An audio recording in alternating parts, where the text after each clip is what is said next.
ఏ అక్షయ, నువ్వు నా చేతికి చిక్కకపోయినా బోనులోకి వచ్చినట్టు నీ అంతట నువ్వే వచ్చావు కాబట్టి ఇందులోనే నిన్ను బంధిస్తాను. కృష్ణ నిహారికలను పిలుచుకొస్తా, అప్పుడు నీ సంగతి తేలుస్తా.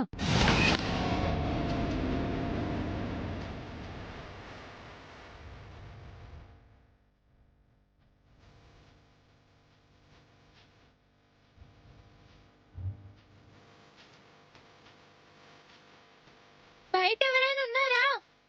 డోర్ తీయండి ప్లీజ్, డోర్ తీయండి ప్లీజ్.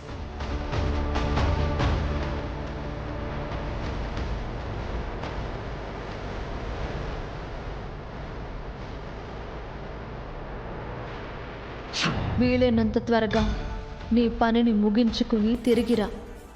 లేని ఎడల రాత్రి 12 గంటలు దాటక ముందైనా రా. రాని ఎడల ఈ రూపంతోనే ఉండిపోతావు. ఆ తర్వాత అమ్మా నాన్నల్ని కలపాలి అన్న నీ సంకల్పానికి విఘ్నం కలుగుతుంది.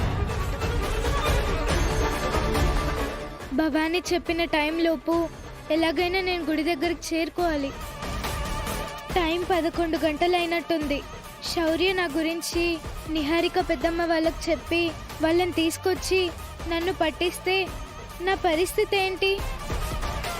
ఇంతకాలం నేను అమ్మకు దూరంగా ఉన్నదంతా వృధా అయిపోతుందా?